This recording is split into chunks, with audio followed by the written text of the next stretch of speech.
I'm really excited about inFamous because as a player, I am one of those people who wants to be able to just go everywhere. And when we say that it's an open world game, we mean that in 3 dimensions. We have this ability to climb over everything. It's kind of infectious. PS3 is really the only place we could have made this.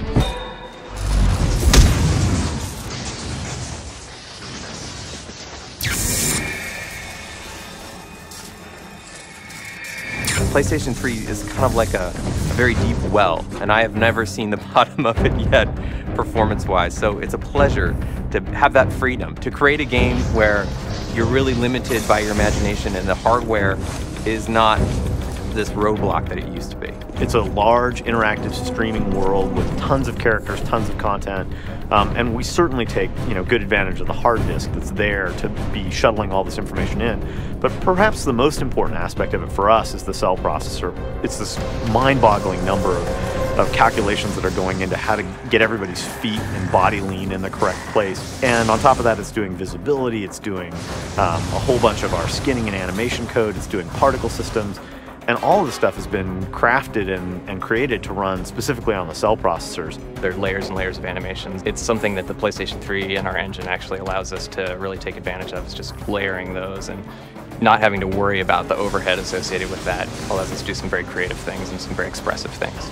We really needed to have the power of the PS3 there. All the bandwidth we get out of the RSX graphics chip, the capacity, the Blu-ray.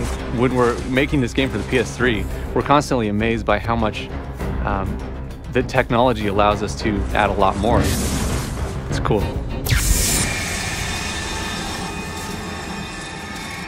From the very beginning of the game, we knew we wanted a system that allowed Cole to just kind of master the city, to climb all over it. It's a jungle gym for Cole. If it looks like you should be able to get there, you can get there. And we really made it so that you have this feeling of playing a very lithe, kind of agile, panther-like character who really just is capable of going everywhere. Our goal was to let you grab and climb on anything you saw, but in a real city, there are lots of things you can grab. We have a debug mode in the game where you can turn on little displays to show you everything that Cole might grab, and it's amazing. As he moves along the rooftops, there's a sort of rhythm to his actions, and as a player, you feel it. You zip along, you jump, you repulse gravity a little bit, you grab onto a bit of a building, climb up, see an enemy, blast them off the rooftop, and keep going. And it's really addictive. Cole was an urban explorer before the blast, so he already had some physical abilities to climb, and he was obviously brave enough to do it. But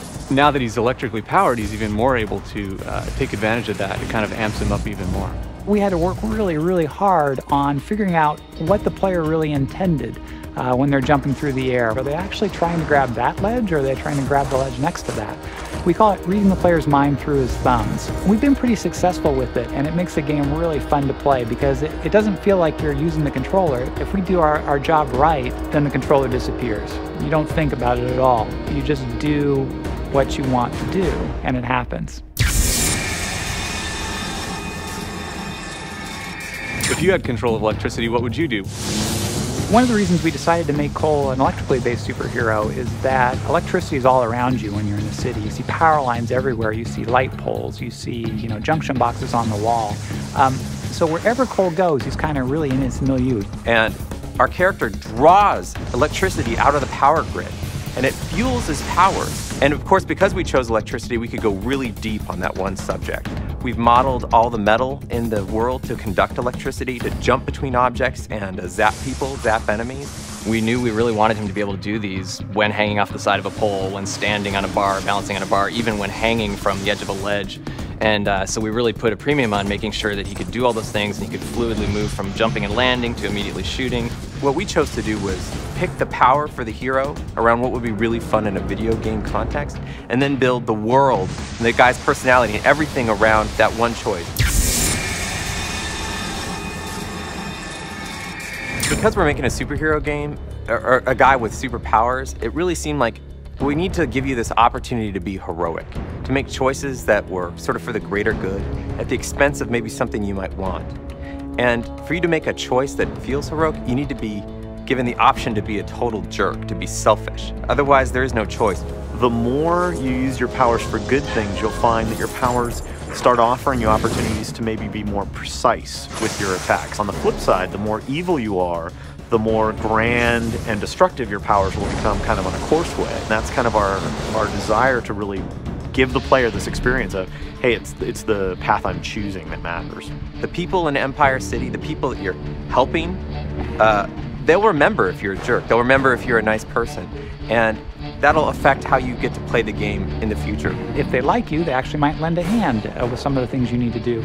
If they don't like you, well, you'll find some spontaneous mobs forming and attacking you with rocks. And the best part is that you could just shoot them with your electrical superpower and they go flying across the world. It's a believable character in believable human situations, except for that you've got this kick-ass supernatural power, and you get to choose how to use it.